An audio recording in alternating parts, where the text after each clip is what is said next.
I'm not gonna drain you completely. You're gonna turn from me. You'll be my slave. You'll live for me. You'll eat bugs because I order it. Why? Because I don't think you're worthy of human blood. You'll feed on the blood of stray dogs. You'll be my footstool. And at my command, you'll lick the dog shit from my boot heel. Since you'll be my dog, your new name will be Spot. Welcome to slavery. No thanks. I've already had a cheat codes. It's October 27, 2016, everybody. Welcome to episode 116 of the Cheat Codes podcast. It's the Halloween episode, everybody. We're excited. Yeah, happy Halloween. Thank you for tuning in. We're always glad to have you with us. The next hour is us drinking a few beers and going over our favorite bits from the past week in video game tech and pop culture news. Not to mention, we got a little something special planned for you tonight as well. Today, we're coming to you from a bar in Mexico called the Titty Twister, where we just want to have a few drinks and nothing could possibly go wrong. My name is Joe Erskine. I am your host, and I'm here with Cheat Codes producer and editor, Mr. Joe Seth Arroyo. What's up? Cheat Codes core panelist, Mr. Nick Richie Golish. Hey, how's it going? Cheat Codes community manager, Mr. Chris Santanico Pandemonium Morris. That's a really long nickname for this episode. And we're happy to welcome freelance 3D character artist Marian Pete Bottoms Huber. Hey, how's it going? Hello, darling. Welcome. Hi. On this episode, we'll set a convenience store employee on fire while discussing the following main topics. Bethesda's new review code policy is sure going to make game reviewers' jobs more interesting. In the shadow of the current voice actor strike, we'll take a look at why actors don't get told which games they're doing work on. And in the honor of the holiday, here's that something special. We're going to do a little tabletop encounter.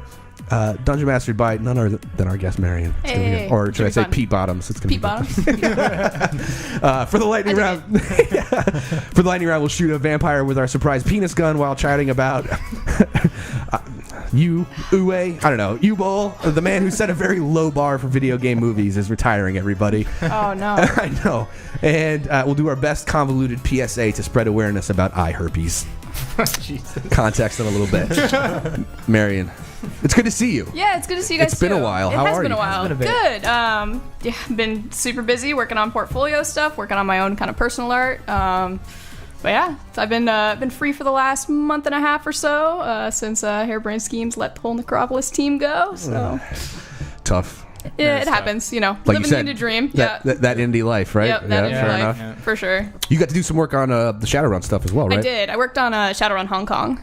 Yeah. It's a good game. I played a lot of it. Oh, nice. Yeah, absolutely. I haven't done Necropolis yet, but I do remember some of the videos and GIFs that kind of streamed out on Facebook. Of, Yeah, you know, for sure. spider monster needs a hug, that kind of Yep, stuff. yep. I had a lot of fun making spider monsters, that's for sure. It's good. Well, I feel like the Necropolis stuff, it's due for the most part, like as far as, I mean, a lot of people talking about it, interested, and sucks that they had to kind of... Yeah, for sure. Especially just how much we had, kind of planned in the backlog. And then, of course, when the game doesn't do well initially, all that kind of gets, out pushed the window. off. Yeah, unfortunately. That is definitely the indie game life. Like, That is live or the die indie- by the launch, even if, you could probably... It's still a good game, and you know Yeah. it could be... Right. Mechanics are there, it's all Absolutely. there, but... But it's like, how'd we do on day one is like a really big... Right. Absolutely. Did we make our nut? No? Yeah. Well, that sucks. Especially when you got a publisher in the whole equation as well. And we had Bandai Namco on board for that. And so it's like, right on. there's kind of this whole extra layer of, we didn't Business quite... decisions, yeah. Yeah, just like- absolutely. Different sets of pressure. Oh, yeah. How can you comment on the relationship with Bandai Namco? Or- Actually, Bandai Namco was great. That's cool. That's good to know. Yeah, compared to, say, Activision when I was working at Signal as an intern, they honestly were very hands-off, like in terms of design-wise and art-wise. That was really It's like nice. creative control maintained. And all Yeah, that. so as far as, my relationship with them was, it was totally fine. I honestly didn't hear too much bad stuff going around about that. That's good. Yeah. Right on. Nice. Okay. Well, good. We're glad to have you. Yeah. And thank you for Yeah, thanks for stepping having in me. as our resident dungeon master for the day. Yeah. We're gonna get to that in a minute. Oh, full disclosure, but yeah, we worked with Marian at school on a bunch of student Yeah, games yeah, for a for long sure. time. So Mash ball. old friend. Oh, mashball. I still watch Monday. that. Yeah. Every once in a while, I'll pull that up and I'll be like, Yeah, remember this thing? Yeah. Some other guy said, I don't know what's going on. All right, anyway. Inside jokes. Yes. oh man. Go check it out. It's on the Digipen portal. You can download it there. Very quickly, let's talk about what we're washing the episode down with. While we may not be truck drivers, we at least have a Class 2 driver's license from trekking around in an RV. So, goddamn it, if we're not allowed to drink here, despite how unwelcome we feel at the Titty Twister, Titty Twister, we're going to sit down, relax, and enjoy some Festivus from the folks at Black Raven Brewery. It's right down the street from us, and it's nice to support local things, farm to table, guys. We need at least a slight buzz to get through the shit show tonight. So here we go, everybody. Let's get to work, shall we? Number one. In a trend that seems to be creeping out of the game industry lately, Bethesda is the latest major developer to take more stringent control of the way their games are reviewed. They issued a blog post this week stating that they would only be sending out review codes a day before launch. This essentially hamstrings game journalists from putting up day one reviews, unless you can burn through Skyrim in less than 24 hours. And I'm sure somebody can, but I'm not going to get into it. Some might say this is a way to capitalize on those early potential profits before anyone figures out they made a bad game. Or as they put it, a measure to ensure people are enjoying the games at the same time. Does this make any sense? This was released by their global content lead, Gary Steinman, who is actually a former games journalist in his own right. I'm not sure how much control over that he has or not, but this is speaking specifically to the remastered Skyrim edition that's coming and Dishonored 2, which is imminent, I suppose. A lot of companies have been doing this for a few years now. They are not the first. 2K did it with Mafia 3 and Civ 6, where they weren't issuing review codes to journalists. Didn't Sim City a few years ago something? Oh, through EA, maybe. I don't know. I just know that we've been having this problem before. Is it okay? So here's the deal. I don't know if it's a problem. Is it a problem? I guess, right? Is an interesting question. Like, I don't see how everyone feels about that. Mr. Morris, what do you think, man? Is this kind of like Bethesda kind of, or in light of these other studios and developers, kind of like, especially from a bigger standpoint, if you're a bigger developer and you have some sort of reputation, at least resources, does this them maintaining control over their own product, or is this them being like, fuck you, games journalism? Well, this is kind of a minefield of a topic. Absolutely. Tread lightly, my friend. Tread lightly. I'm not sure how to answer this question in a safe way. But I think with games press in general, it was kind of inevitable that this was going to happen. Especially with trying to deal with the new world order of like influencers, as they're called, or Twitch streamers or YouTube personalities who are actually driving probably a lot more traffic toward the game than like an actual like hypercritical sometimes review article about the game that most people probably don't read anyway and just skip to the score. Right. And at the same time, right, it's it's hit or miss with the sites and the people that are writing the articles, right? Since I think there's a lot of turnover in games journalism as well, where it's people writing these reviews might not be like vetted and have been doing it for like 20 years, like you would see with movie critics, or you would see with other types of entertainment or media that people are consuming. So it's kind of tricky, right? But I think even with maybe people trying to go more towards like putting their eggs in the basket of influencers driving sales of their games, that's gonna probably shift as well, and we'll find something new that will take its place. But yeah, I don't know. I think more publishers. Very political, Chris Morris. I was going to say diplomatic for sure. Yeah, will probably start doing this. I can literally see you like hop skipping across a minefield right now. Like you sound like someone who went from games journalism to game development. Right, and you're trying not to piss off your own developer right now. That sounds about right. I'm not gonna say anything negative about it right now because I think there's a lot of reasons why it makes sense. Sure. There are a lot of reasons why it doesn't, but I'm also not biz dev at Bethesda, so I would be very wary of kind of trying to put words into their mouth on this particular topic. Sure. I feel that being said, let's put some words in people's mouths. I think you're right, Chris, to a certain extent. I think there's reasons on either side of this that make a certain amount of sense, but I'm still curious about question, Chris. Would you practice this at your studio? No, don't answer that. Don't answer that question. It's not a minefield. That's an atomic bomb. Nope. Nope. Marian, how do you feel about it? I mean, I think so much of it actually comes down to what Joe was saying earlier with how much that day one sales really matters to a game, especially for a smaller studio. I think that's what would be really interesting to me, is to see if this practice is something that starts to really get utilized across kind of a wide range of spectrum of games. And so even at a place like HBS, where, you know, we're still kind of a mid-tier, like AA studio or whatever triple you want to indie call or it. whatever. Yeah, triple indie, whatever you want to call it. It's amazing how much influencers are such a big part of the picture, especially these days. Like how much more money and focus goes on that versus, you know, making sure that you get out a good like Kotaku article or a score or whatever. Like an early review in that regard, it's so much more like important. And even something that really like our publisher looked into was like, we need to get on those influencers, those Twitch players, those YouTube streamers. Like those are the people that people are actually going to sit down and watch their YouTube content, as opposed to just, like you said, skipping to the end of the article for the score. Sure. This is in regards to like scores selling games, which was always the case. Yeah, Metacritic across the board. But now, I mean, more than ever, especially in the modern day age of games, there so many different genres of games to the point where calling yourself a gamer is like a silly concept, because you're just like, what do you mean? Like, what do you play? I don't understand. Like, I don't play RPGs. I'm a hardcore but gamer. Maybe all I play is first-person shooters, or maybe I'm that college kid who just plays Call of Duty. Like, do you really want a games journalist who focuses on one demographic to be handed that Wednesday an RPG because they were overstaffed to review because they had nothing, you know? There's always like an avenue that takes you somewhere where you may not even be able to justifiably review it well, and you're gonna put that game's life in the hands of this individual. So, you know, like I understand the reasoning to some degree from Bethesda's side. Sure. Okay.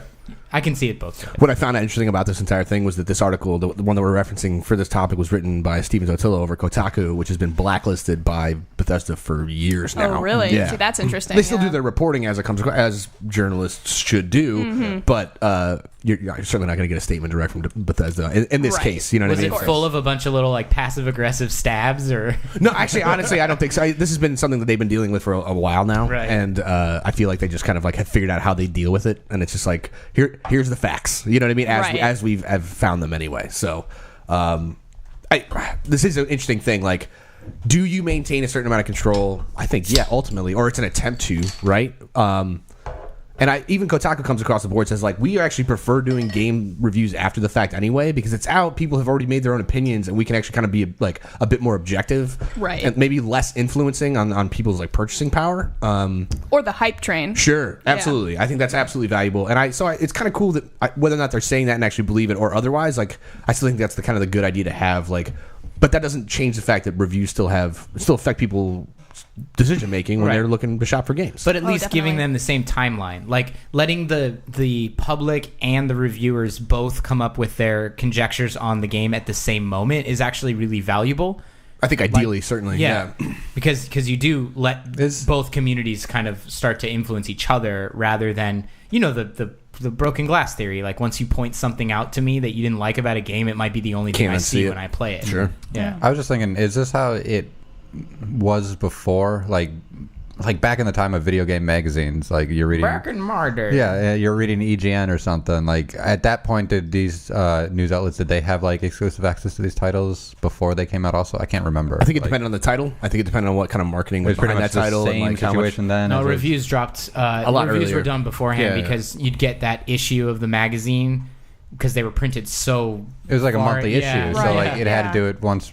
You get one a month, and it has to like cover all the games that come out. And it might cover a game like a maybe. week or two before it even came out, because absolutely. It can only do one. In the effort to give you the best possible video gaming podcast that we can, like I often listen to other video gaming podcasts, and people talk all the time about how like, oh, there's this thing that I'm playing right now, but I can't talk about it yet because I'm still under press embargo, which means they got a review key like weeks before release. You know what I mean? And that still happens. You know what I mean? And I think the distinction, and I think you were touching upon this, Marian, a little bit, is that for AAA, I think it's an easier thing to get away with. Like, we're going to limit the review keys we get out. But if you're like an indie developer, like, you want as much hype and as much just exposure as you can get. Absolutely. Like, you know what I mean? Even bad press is good press at that point. Like, people are still talking about this. I mean, unless you're No Man's Sky. But, I mean, I think ultimately, which I'm still playing and I still enjoy. But I think ultimately, like, indies can't afford to do this yet.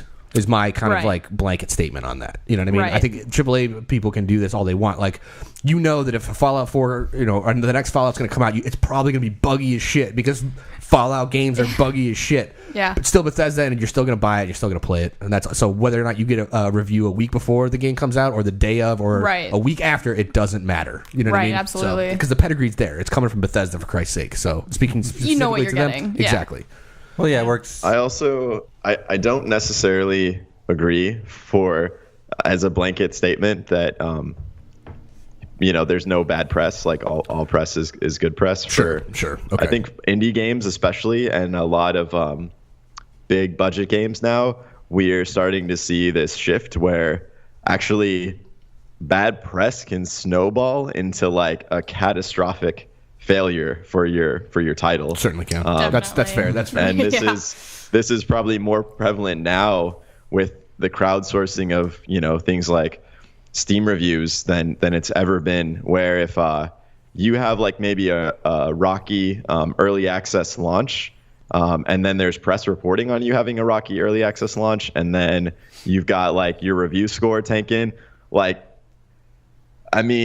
it's really, really hard to recover from something like that. Absolutely, So I think that yeah. also speaks to indies might actually, explore going this route as well, where if they're kind of more paranoid about doing early access or what the reception might be, they might wait or be more strategic with their marketing efforts. This was something that was actually kind of talked about at Steam Dev Days as well. I don't know if you guys were at the early access panel, but it can be pretty dramatic how quickly things turn sour.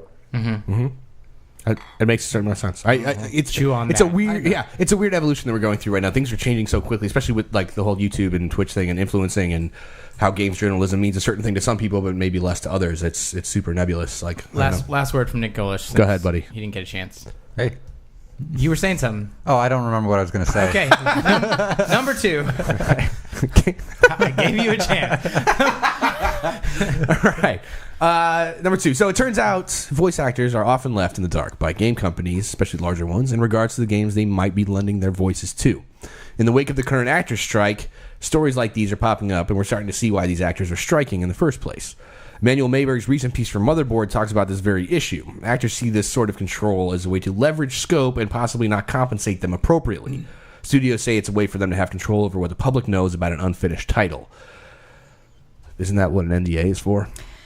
Yeah, that's what I was thinking. Sure. Yeah. And they reference this in the article. And in fact, Keith, what's his name? The guy who did the voice of Kellogg in Fallout 4.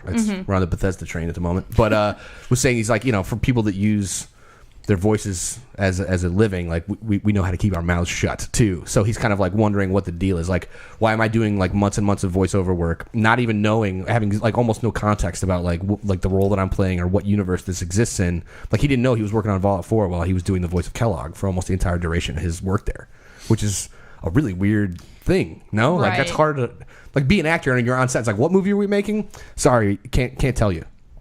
Like what? I think that it's more of a breakdown of the industry not being in the same place like the movie industry is. Okay. Because actors, they know what movie they're acting in, and they don't. I'm sure they have to sign some kind of like non-disclosure agreement for talking about the movie. Like they can't spoil the plot or something. Why is the video game industry different? It shouldn't be. And Yeah. it obviously is, and that's why they're they're striking. striking, Right. and Yeah. Right. this has been a problem for a while. These actors. It doesn't. It legitimately doesn't make any sense because in any other avenue you do sign an NDA. And what about the developers of the game? They're just as susceptible to like tweeting and wanting to leak it if they're not Seriously. under some kind of an agreement or they don't understand what their limitations are about what they can share. So how is this any different? It's just another human being in a chair working to make a project that they want to make great.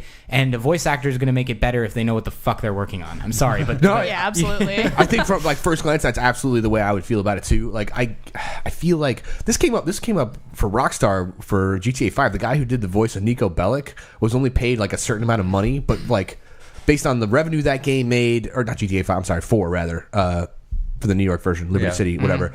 Like tried to sue Rockstar, being like, guys, like I did like hundreds of pages of dialogue. Right. You paid me like a pittance. Like, what's the deal here? You know what I mean? And Rockstar still won because contractually speaking, well, they still- kept he still control. signed- Yeah, Yeah. exactly. It's So- what they got themselves into, That's which is right. why they're striking.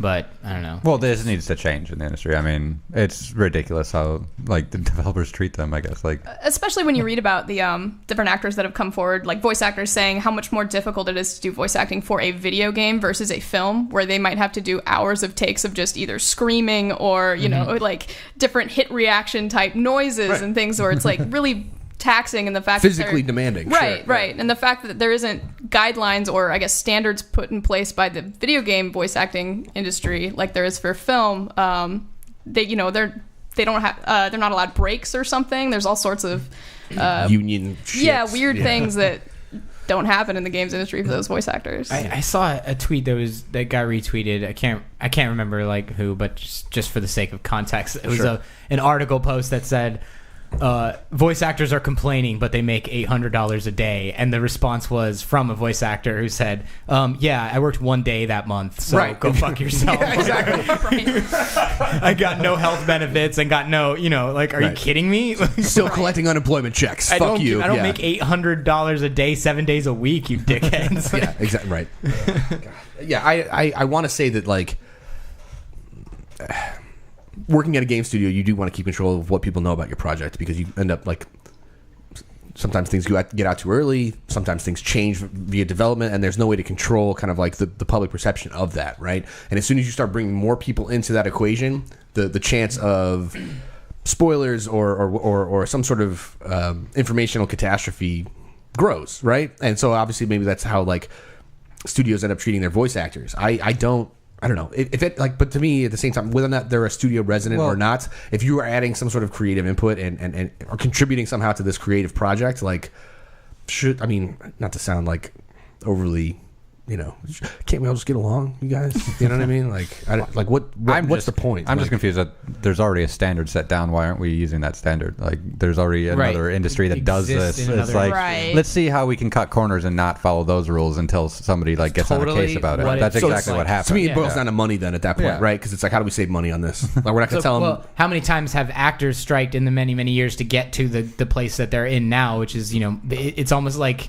when the video game industry is born, they're like, let's start at ground zero and make you go through the same fucking process that the acting industry has already done. I mean, they were treated like shit a while ago too. That's my point. Is they let's start from zero. We'll start giving them fair compensation. I guess if we follow the same timeline as actors, maybe in the next 30 years we'll have to actually pay people what they deserve. But ultimately, that's why these actors guilds like exist. You know what I mean? Right? So it's to make sure that this kind of shit doesn't happen, and hence the strike and why they're trying. And they are in negotiations now. They're trying to get shit worked out, but still. Like, speaking of that, we haven't segued to the strike itself. Do you believe that voice actors should be getting compensation after the fact of a release of a game if it's successful? I think it depends on the game. It depends on their role. Like, it depends on how the game sells. There's a bunch of factors that go into play there. But if you are like Nolan, the lead.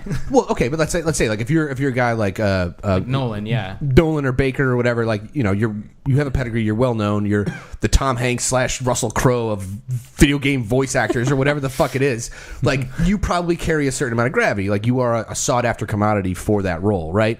And so I'm sure that these guys are getting a decent wage, but at the same, or maybe didn't for a long time, but now finally are because Uncharted did so well, or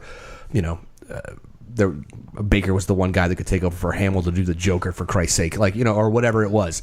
I think those guys are exceptions to the rule. Like Jennifer Hale, for instance, is like FemShep or whatever. Like, that's a different kind of animal. The lady who did GLaDOS' voice, I can't remember her name at the moment, but we see all this kind of stuff happening a bunch. And like, if you are an actor, you should be getting like a decent wage. Just like if you work minimum wage, like, we probably should be $15 an hour. Not to talk politics, but whatever. I'm just saying, like, there should be a baseline. You know what I mean? And people should be compensated appropriately. They should know what they're getting themselves into. Don't keep them in the dark so that you can manipulate them just to save money. Like, these people are contributing. They're helping you do the thing you want to do. Pay them. If they're not doing a good job, then fucking fire them. But otherwise, pay what people are due. I don't know, man.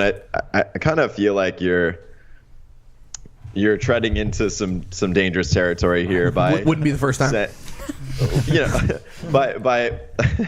I like how this episode is me sort of just like, God damn it, Erskine, I don't agree with you on this. You're allowed to disagree, buddy. You're entitled to your own opinion. I think saying something like keep them in the dark to save money is not actually representative of the situation. I agree. I think that's because they're part of a union and a guild, right? Like, they, regardless of what they're working on, they're getting paid like scale, and then there's like there's negotiating where they could get like scale ×2, scale ×3, etc. Sure.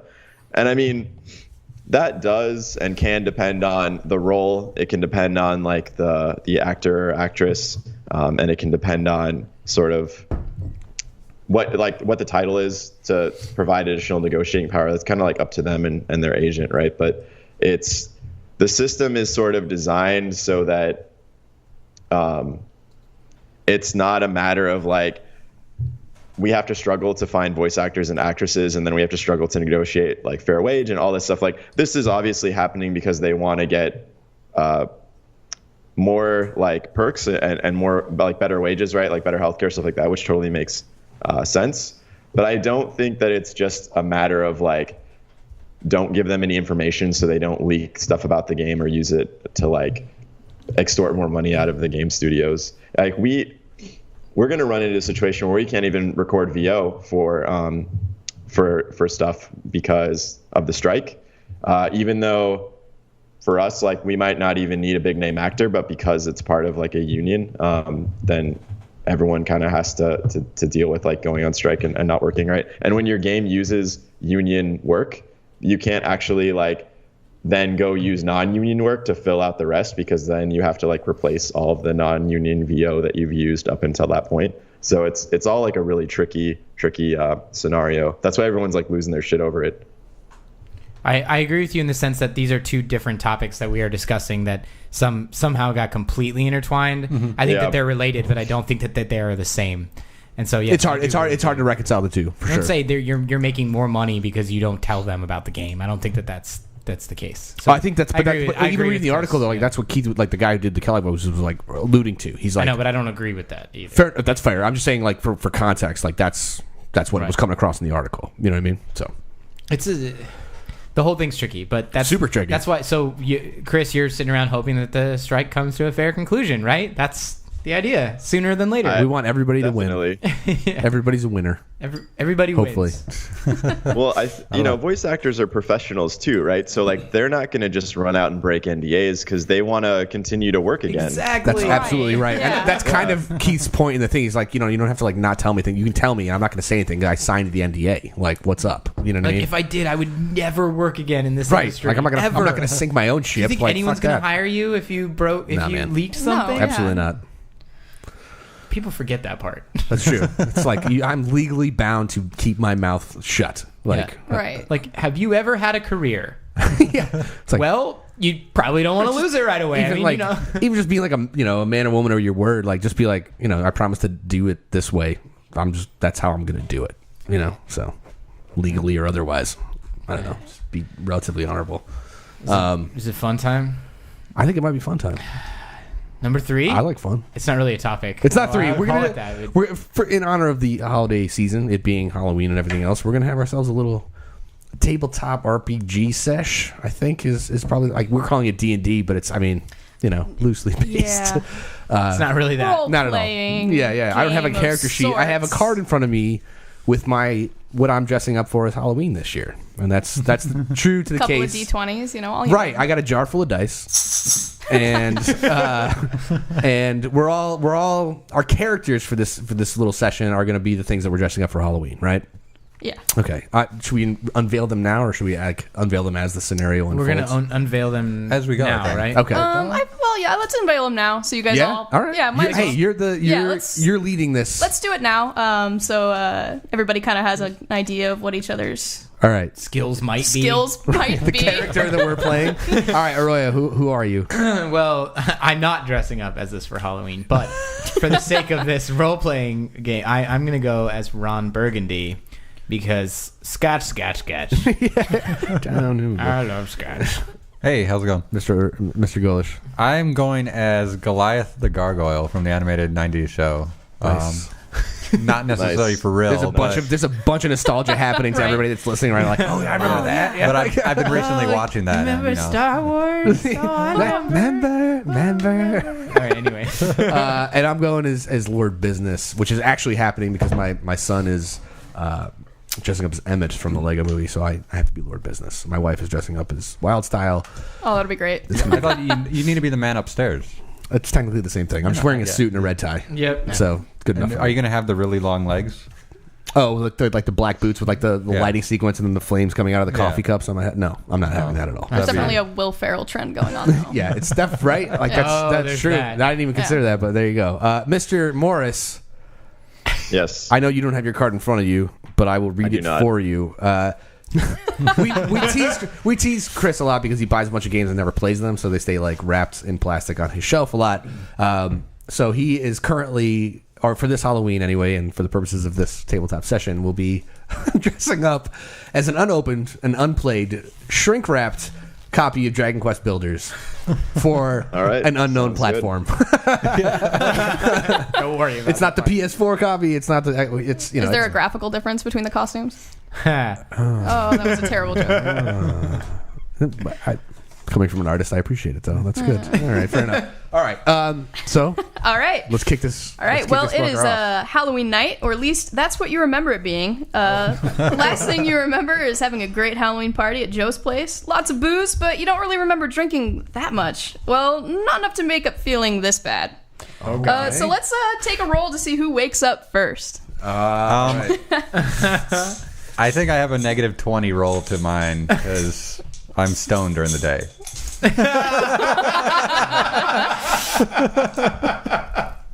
Take that. Do you? So you have a negative 20. So I have a minus 20 to waking up. So you're all right. You're automatically 0 or less, no matter what. So I'll roll. All right. Go, wait, what do you need? Go ahead and roll. You don't know what time it is.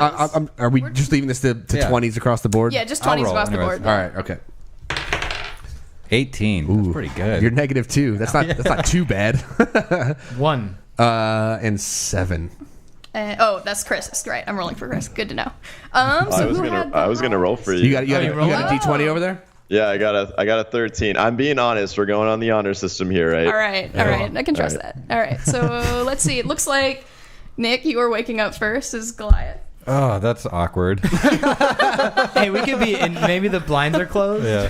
Oh no, absolutely. You feel terrible. You're still in your Halloween costume, which is probably pretty uncomfortable. I imagine you have big, like, goofy bat wings, maybe made out of like a blanket and curtain rods or something. I have no idea. You must have passed out in it. You can't quite get a good grip on your surroundings as you're pretty disoriented right now. The lights are out and the room is pretty dark. It sounds like it's pretty windy outside, however, but all of the blinds are closed.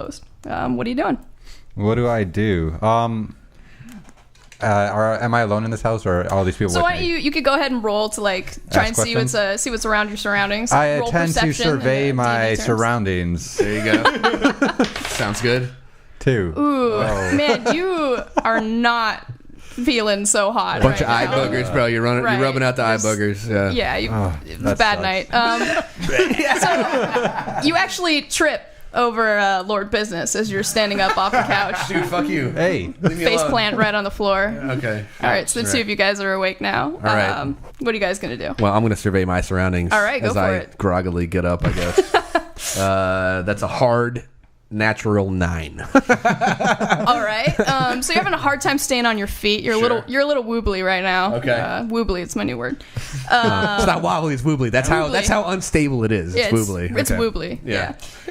You can see the others in various positions sleeping on the couch and the floor around you. So it is you guys. You're kind of wondering where the rest of the guests of the party went. But that's something you have to Work kind of out on my wondering own. about. Fair Yeah. enough. All right. Who's next to wake up? Well, you guys. Oh, we got to keep going. I look around for Eliza Mazda. She's the girl from Gargoyles. Gargoyles. Why don't you try and wake up your friends, damn it? These guys are sitting over there. Don't I still need to wake up myself because I failed at it first time? You just fell on your face because you tripped fell on over your me. face. All right. Yeah. You're just The adrenaline's kicking in. I look for any cute girls left over from the party. Okay. Jesus. Now I know where his priorities lie. It's a strong charisma roll right there. 16. 16. All right. So unfortunately, you don't see any girls from the party. Thank God. You do see a passed out Ron Burgundy on the floor in front of you. Expected. There looks like there's some kind of splotch kind of under him. But his hair still It looks looks like he maybe spilled something on. It does. The hair looks absolutely amazing. Looks like maybe he spilled something on the carpet. Does look kind of dark. Maybe it looks like his pant leg is kind of torn a little bit. God damn it. Don't know what's going on with that. Pant legs. Yeah.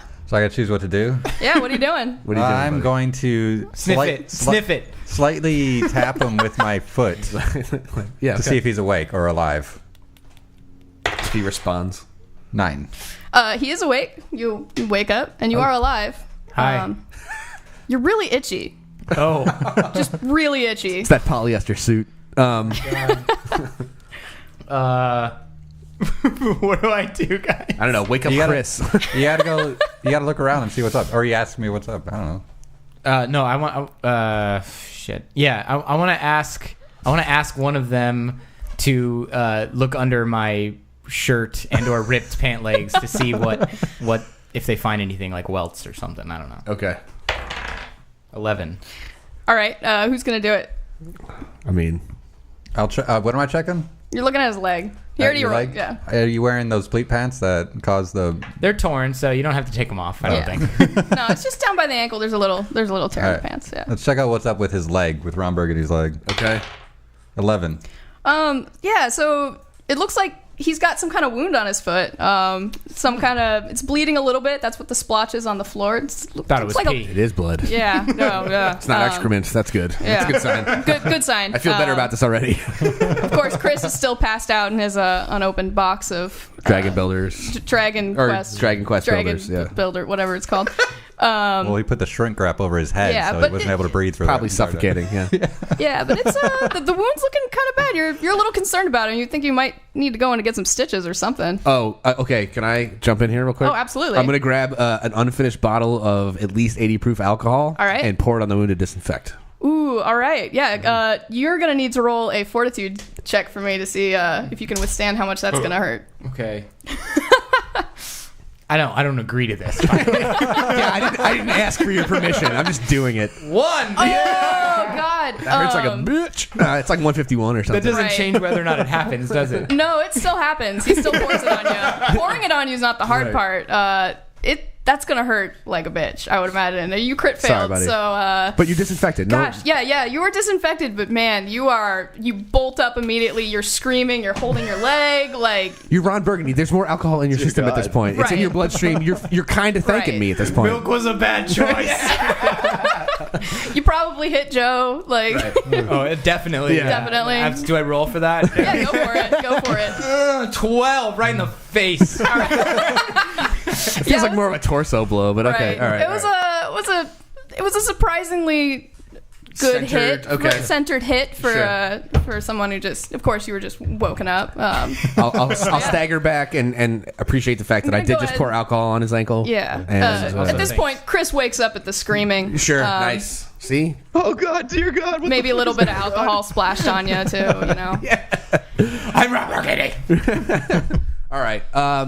So we're in this room. Yeah. Post party.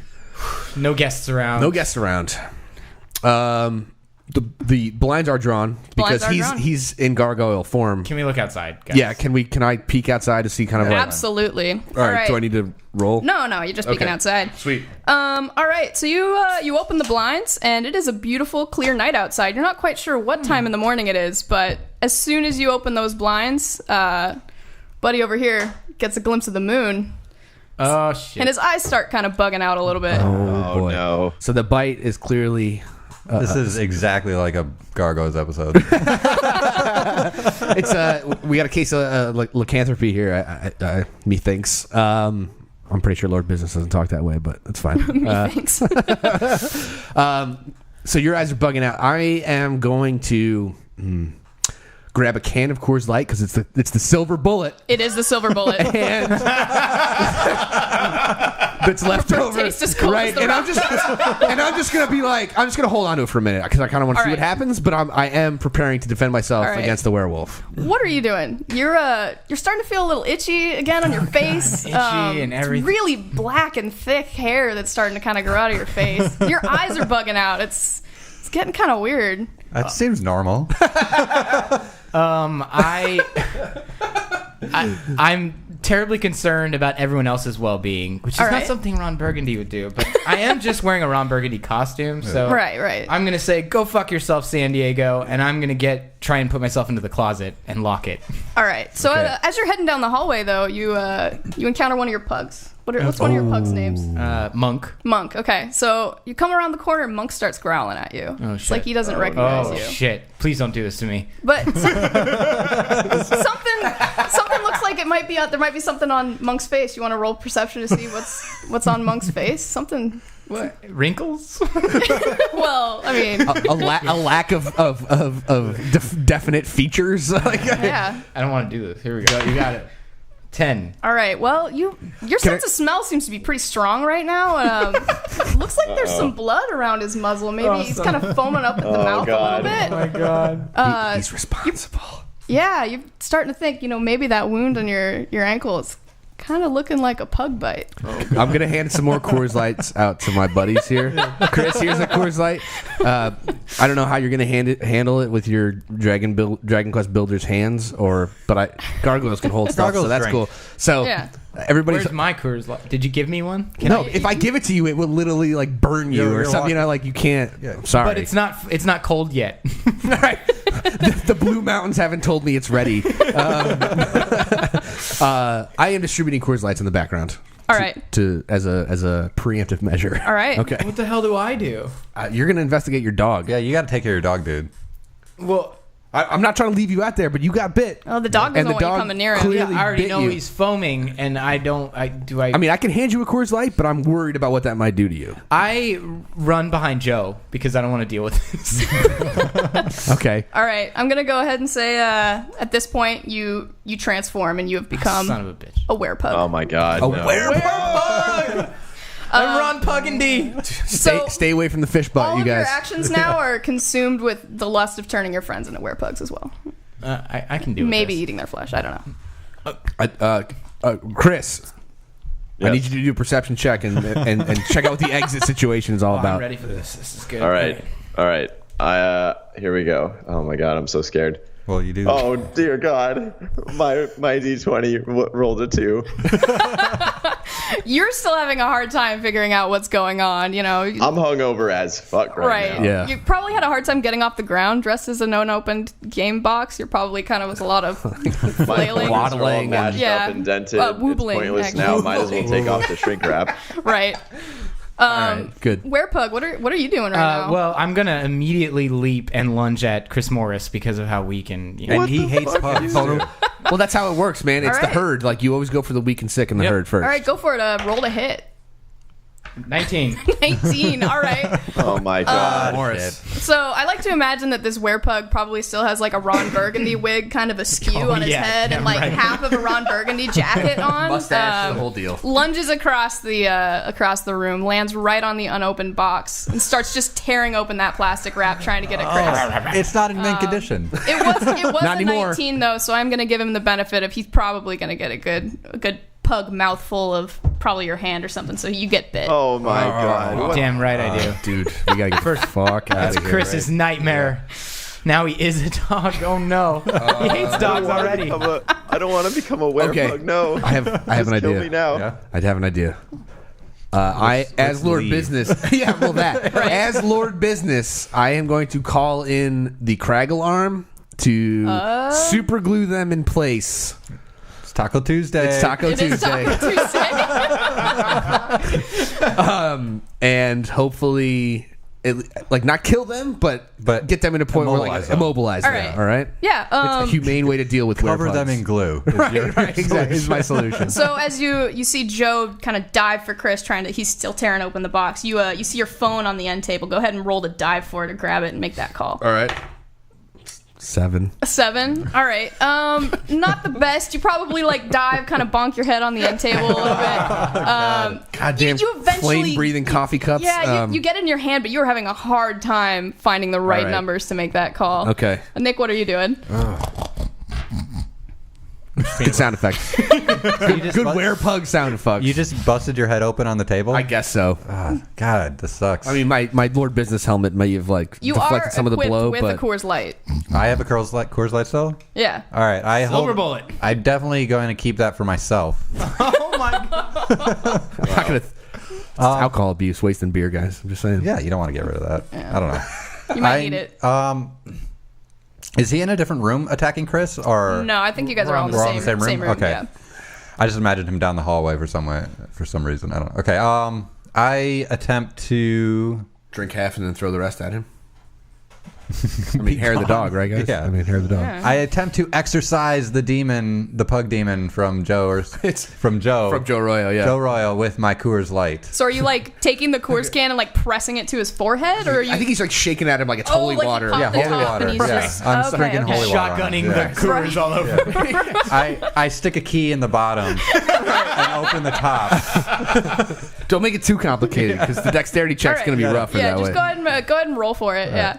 Jeez. 18. All right. So, Nice. man, not only were you able to just quickly with your keys, puncture that can and get it up there in the face, you're getting Coors all up in his eyes. His buggy my pug eyes.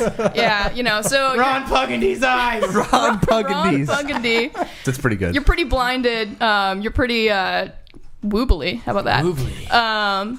But unfortunately, it does look like Chris is starting to turn now as well. Man, what a jerk. The shrink wrap has completely come off of the box of Dragon Quest. I already turned. You or are there started? now. You are a werepug now. You are official. But Nick has done a good job of incapacitating Yeah, I took out Joe. Joe. Yeah. Yeah, Right. Ron All right. Puggandy. All right, so I guess I'm a werepug now. So I'm not really sure what werepugs do, but I do know what normal pugs do. So I am actually going to, I'm gonna boy. roll a d20 to see if I can lick my balls. All right, go for it. And I rolled a 9. A 9. Okay, I'm gonna give you a -2 for that because you were wearing a costume that was a box and an open box. So you're kind of having a hard time getting access down there. Okay. But it's good. getting close. Your tongue's That's his almost plan. there. As long as I'm distracted enough with trying to get at that, then Fair maybe enough. they can Right. figure out how to save me. Right. All right. All right. All right. So you're able to get up. All right, so I've unbonked my head, or at least and I'm still dialing Yeah. to call in the Craggle. Right. To freeze. I'd like to try and finish this maneuver. Okay, yeah, go somehow. for it. All right. 11. All right. So yeah, you've from the clarity of the moment, you got that blood rush to your head and everything. You're ready to go. Yeah. You're able to call in the Craggle. Comes Okay. bursting in through the window. I guess it Sure. is Taco Tuesday. All right. Gets crazy glue all over the two of them, freezing Chris Morris in bitch. place while licking his balls. Nice. Can I take my phone and take a quick snapshot of that? Of Yes, him trying to absolutely. be frozen and lick his balls? Yeah, Okay, absolutely. great. Sweet. Is that going on social media? Yeah. I just tweeted the shit out of that. Like, I attempt to photobomb that photo. yeah, it's like 8. All right. You're able to Success. get like most of a eyes. wing and a tail in there. Nice. Yeah. All right. Wait, do I get a move now? Who gets to I don't go? know. Are you? No, have you you're been affected? Craggle. You're Craggle, dude. I'm craggled, but I could So- use my pug sense I to give- call upon my other dog. No, who's you're- still in the room. We don't know if he's a threat though. It might have been just Monk that Oh, was aware. God, Monk's still around. That's No, why Monk I'm is still a problem. He Yeah, can still bite okay. people. We need to handle that situation. That's All what right. I'm trying to do. Okay. Oh, that is, so your turn then? Well, I don't know Go if it's for my it. turn. Yeah, go. So go ahead. your feet are frozen in place, but you can make a pug Yeah, so vocalization. Now that I go and then call upon Monk to come to my rescue. okay. To what? Chew through the glue? No, to attack one of you. Oh, okay. Fair enough. Whatever I just said in pug speak is up to Marian to decide. I would figure rescuing yourself would be not I got a sending 9. a dog. A after 9. us. All right. Well, Monk comes running into the room. I attempt to kick him. Yeah. He doesn't. the pug. Yeah. Go for it. Roll to bat him away. 15. All right. You I kick punt that poor guy. Monk That's so back fucked up. across the hall. So fucked up. Oh, that was a fail. I had to take care of it. As I Lord had to act Business, I'm quickly. laughing in the corner. By the way, as Lord Business, I'm not doing that in real life. Yeah. Right. I had to act quickly. As my character, Of course. Yeah. Animal abuse is wrong. So yeah, let's say that. So Chris is still trapped, trying in a pose that is him trying to lick his own balls. Right. Because he's werepug now, and Yeah. Joe is still trapped by a thing. And we have a pug that's been kicked across the room. Right. I would like to. It's Coors time. Yeah, I'm gonna him out. have to Finish take him him. out. I'm gonna take my can of Coors that I held on to from the beginning Right. and peg the job. Monk with it. Oh, not Monk. Why not Monk? He's still influencing. No, but he's things. frozen. No. So if I take care of Monk, then He's disoriented. He's frozen. You gotta just knock him out. Just throw Do that whatever you can. want. Monk. Monk is still a threat. I punted No, him across the werewolves room. are not like vampires. If you kill the head werewolf, it's not going to save Joe and I. No, yeah, we get. That's really. Joe Erskine doesn't seem to get That's that. really nerdy, but cute. All right, I tell you what. I'm grabbing a second Coors Light. And All right, then you dual wielding. I'm going dual wielding, and I'm just shit. gonna chuck both Coors Lights at. Look, I'm sorry, you guys are my friends, and this party went wrong. I'm sorry about that, but You're fucking pug wolf now. yo, lycanthropy is Werepug. that's Yeah. fucked up, man. So I'm just gonna peg both of them with the silver bullets All right. and take care of the situation, All at least right. to the point where we can take care of the pug in a more humane way, I guess. Go ahead and make one last Hail Mary roll for your sweet dual wielding Okay. silver bullet Slow motion Max Yes. Payne moment. Right. maneuver. Yeah. Hardcore Harry or whatever. Here it Right. goes. 7. Man, you like hitting your head on shit. All right. Well, yeah, I'm gonna say you slip on the puddle of alcohol that you'd poured on the floor earlier. Sure. You once again you're face down in the carpet, but you're What are the conditions of his cans? one was probably pretty crushed. It kind of popped the lid off, but Added the other to one the seems puddle? okay. Okay, Yeah, fair added enough. to the puddle. All right. So one's okay. I go get that can. Yeah. Now you Fairly have to. certain that I've incapacitated Monk by punting him like across the Yeah, room. he doesn't seem to be moving. Chris isn't going anywhere because he's in glue. He's covered in goo. So is Joe. And Joe's still over there like causing like some kind of ruckus. So His feet are frozen, but he can still make pug noises. And gestures to control said pug. Yeah. Yeah. This is accurate, by the way. Accurate. I fish you butt. No, I grab the last Coors can and I carefully walk over to him and I finish him off with it and shotgun whatever's left in the can. All right. Nice. All right. It's like scoring a He's touchdown pretty, and then having the yeah. celebration dance right there. That's Yeah. pretty good. He's pretty immobilized, so it's not going to be too hard, but go ahead and roll for it. A 6. Well, like I said, his feet are frozen in place. He's probably not moving around too much, but you got so much in his eyes earlier. that, Yeah, he's pretty incapacitated. And I high five. Yeah. I high five myself because Joe's unconscious over Yes. here. And Yeah. Sweet. All I'm saying, dude, is just picture a Ron Burgundy pug haunting you for the rest of your fucking life, because that's what you just So what got. I'm thinking is That's that what you got. he didn't kill you because it wasn't real silver, right? So I'm thinking the next morning you guys turn back into humans. You just got to worry about every Full month moon- from full now. moons Full moon, you're going to from- turn yeah. into a werepug. You and Okay, Chris. I can live with that. Can You I guys still can start haunt a support Nick group. after I die, whenever that movie? Absolutely. Can I roll for that? Yeah. All right, go ahead. Finish it off. Oh, I Do the roll haunting this- roll. All right. This is the cap on this. Yeah, I die of natural causes 30 years later, and then I don't haunt Nick. I think these I rolled a D20s 5. are rigged, man. Yeah. I think I rolled like 8 7s. I'm pretty got- sure. Yeah. There's a pretty lot good. of 7s. Marian, thank you. That was Yeah. Thank you, that was glorious. awesome. That was good. I'm glad. I'm glad. Where Is there any hidden information you'd like to share that we didn't discover? Like what happened to the guests since we didn't have enough time? No. Okay. Yeah. I just- just it's a wanted mystery. to. Yeah, I do love the. Don't read the too much Coors- into it, man. Coors silver That bullets. was- I That trying was to- pretty good, On, yeah. on the fly. I was just trying to go right. for it. All right. That was pretty great. If there's one thing I know, it's beer. Yeah. All right. All right, panel, it's time for the lightning round. Here's how it works. We're going to take 2 quick topics and give each member of the panel a minute to chime in. At the end of each minute, we will award the panelists a quantity of some type of points based on nothing in particular. Our distinguished guests will be in charge of awarding me points for my respective minutes. Let's do 4 people. Yeah, we got Interest 5 of today, time. so one of us is going to have to sit. I'll sit out for the first one. How's that? All right? Uwe Boll, the man behind such video game films as Postal, Rampage, and Blood Rain, the series, is many, I don't know, he made like sequels for all of these, is calling it quits. He's often been blamed for making bad movies, especially bad video game movies. And many credit him as setting the low bar for video games as a whole. I don't necessarily want this to be like, let's shit all over this guy for the next 5 minutes, but I mean, somebody had to take the plunge to make a bunch of bad video game movies so that we can all make better ones in the future, right? Have you guys seen any of these movies? Is there something that you wish he had made instead? I'm curious how you guys are going to spend your 60 seconds here. I mean, you can just give him a eulogy for his career and send him off in style if you'd like. I'm curious. Mr. Morris, why don't you start us off? Talk to me about Uwe or Uwe. Uwe.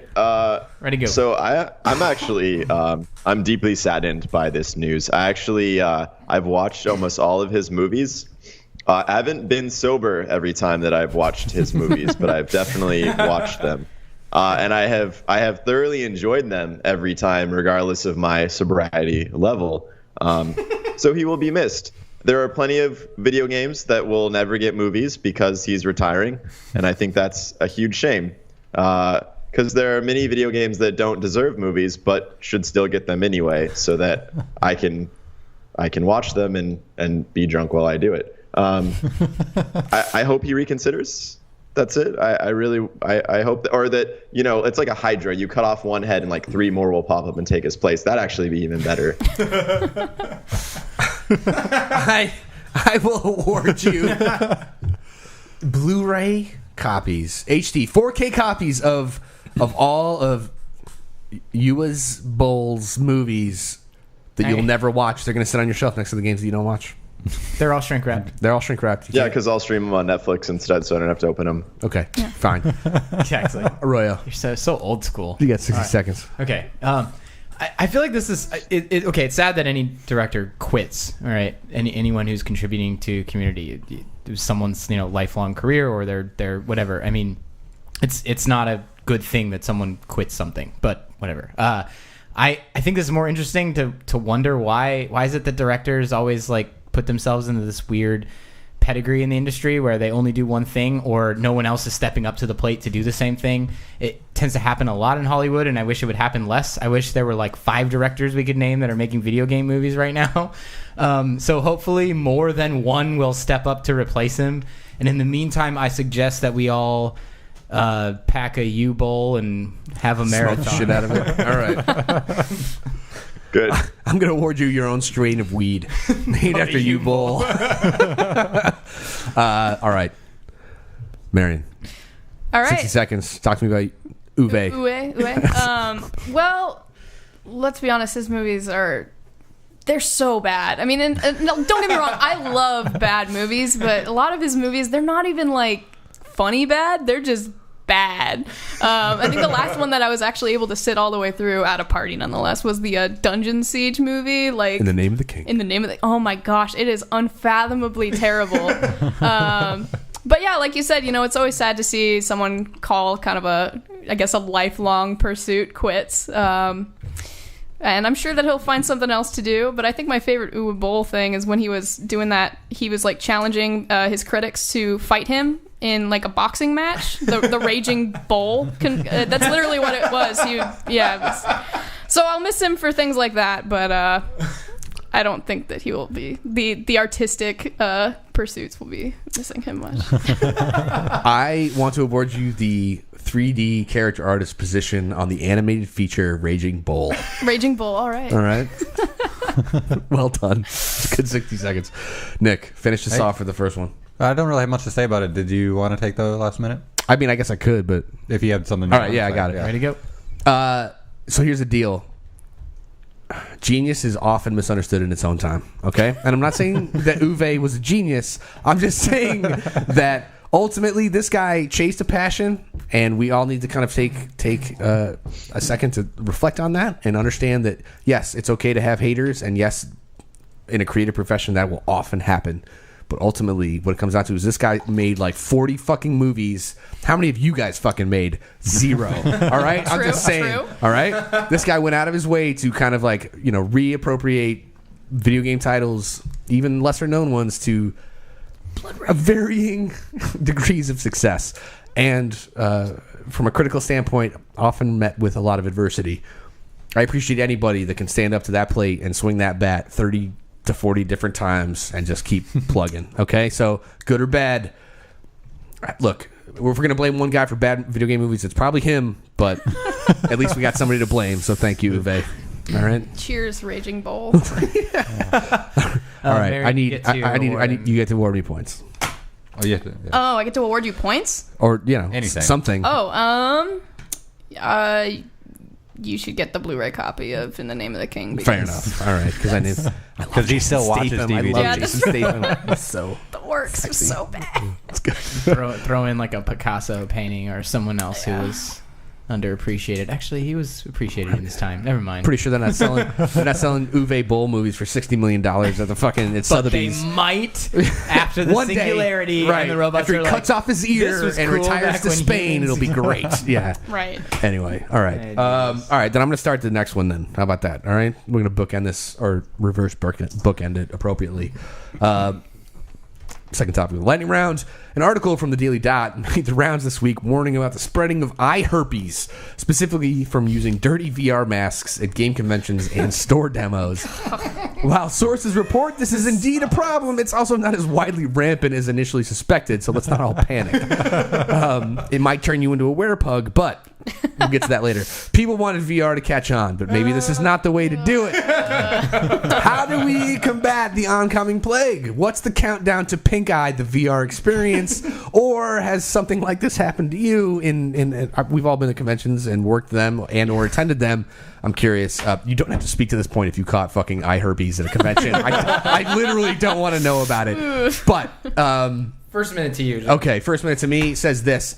If you go to a convention specifically to use VR and you are not using like hand sanitizer or carrying around a baby wipe that you can wipe out the lens yourself, whether or not the booth attendant, who is probably just a hired hand and not a studio employee, you should do that. Let's just be honest with each other.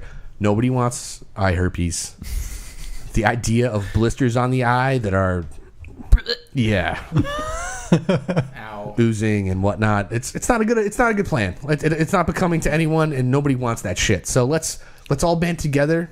Let's all like create some rubber bracelets that we can wear to conventions. It's like, live without eye herpes or something. Let's start a movement, man. Absolutely. I hope it spreads as fast. I hope it spreads like herpes. All right, I'm good. Okay. Do you want to give him anything for that minute? Herpes, perhaps?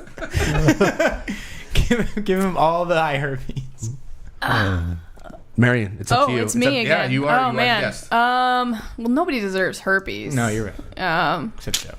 But you should get a slightly used, by that I mean it was used to demo at PAX all weekend, VR headset. Like a Gear VR. Like a Gear VR. With somebody's bullshit like Huawei phone in there or something like Right, that. All yeah. Yeah. It's not even like an Android. It's No, it's some weird. yeah. Okay, fair enough. All right. Nick, Hey, how's it going? 60 seconds on eye herpes. Don't get eye herpes. I mean, it's kind of funny that I don't know that this is happening. I think it's one of those things like, oh, we all should have seen this coming, but nobody actually really mentioned it, and suddenly people have eye herpes. And like you feel like the first one would be mentioned as pink eye, but I guess that was too common for them to talk about, so they had to talk about the rare cases of eye herpes that happen at these conventions. So. Hooray for that, I guess. I don't know how herpes makes its way to the eye usually. Like, I understand how herpes spreads normally, but eye herpes, that's just one of those things you don't see coming, which is ironic. Maybe you do see it. Maybe you do see it coming, though, Nick. If it's in your eyes, you think you'd see it coming. I'm gonna, in light of the new Surface Pro or Surface Studio Mac that basically shut down Apple, I am going to award you the eye herpes app from Apple. Lowercase I herpes. I get it. That's pretty I get clever. it. I Almost clever. All right. Shut up, you guys. Who's up? You're up, Arroyo. Me? Yeah. Chris, I'm cutting you out this one, and we're gonna have Marian finish it for us. All right? That's too bad. I had a lot to say. I'll I'm actually- sure you did, actually. I can give it up to Morris. Fine, Morris. Then it's your minute. Then Is that how you got eye herpes, by giving it up? It's how I didn't. I'm the one who's not contracting this Right. lightning round minute. All right. I literally wear goggles So- every day. So. Are you sure? All right, I'll take Yeah, take it. Go for it. I won't take eye herpes though. So I don't fucking touch these things at conventions. They're gross. Even before I knew that they spread eye herpes, I was like, not happening. But what I am curious about, and I know the Japanese figured this out because when I went to Tokyo, they have like VR condoms that you put on your face to protect you, I guess, invariably from eye herpes and other strange diseases. But is this shit covered under workers' comp? Like, if you're a developer and you go to a convention, you get eye herpes while demoing your game, how does that kind of like roll out for getting your insurance claims and stuff covered? Like, who's responsible for this nonsense?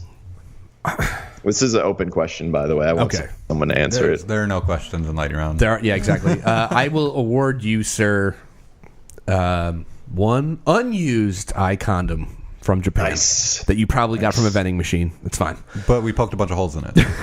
I think So don't get eye pregnant, okay? I think they'd find a way, in your insurance plan to cover this, where they're just like, somehow pre-existing condition. You've always had eye herpes. You've always had eye herpes, even before VR existed. I don't want to write down the reason how you got this or anything, so we're just going to say it's pre-existing. Yeah, I just want to see the claim for this. Like, got eye herpes, and like, how the fuck did you? Miserable. Like, are you a porn actor? And like, not quite. I make video games. Might be the same thing. Final minute. Final minute goes to our guest, Marian. Enjoy. Pete Bottoms. All Huber. right. So having worked several conventions, both for work and for myself, game conventions are disgusting. Especially as a developer, handing off a controller to hundreds of people in an hour. It gets gross. And that was something that crossed my mind when I was at PAX this year. Was when I was doing the Silent Hill demo, I was like, man, I really hope that person is like Lysoling these or spraying these down, because it wasn't eye herpes that came to mind, but I was just thinking like lice or pink eye or any kind of number of diseases. I've gotten strep at PAX before. PAX is just a terrible place, and I'm really not surprised that this is a problem, like at all, not in the slightest. Super gross. I'm gonna award you like a Final Fantasy based item that prevents any further convention sickness. That sounds pretty in your good. future. I would love that. A remedy? As a thank you and as a congratulations for surviving this episode and joining us for that matter, and also in the spirit of holiday, DMing for us. That was lovely, fun. and we It was a really lot of fun. appreciate it. No, thank you. Come back anytime, all right? And keep us posted All right. on the next gig. And when you handed her the item, were you like, It doesn't matter because it's immune, and so is she now. there It's you fine. go. Right. Sweet immunities. That's right. We've done it, everybody. Episode 116 is all but bludgeoned to death. Thanks, everybody. Happy Halloween. Spoopy poopies, everybody. Hit us up at cheatcodespodcast.com on Facebook, Twitter, and get in on the conversation. We implore you and are interested to hear what you have to say. But that's going to do it for us for now. Make sure to check out the Patreon page. You can become a patron for as little as $2 a month. Thanks to everyone who's jumped on board so far. We are grateful. We're going to see you next week. Happy Halloween, everyone. Be safe. We love you. And until next time, all right, vampire killers.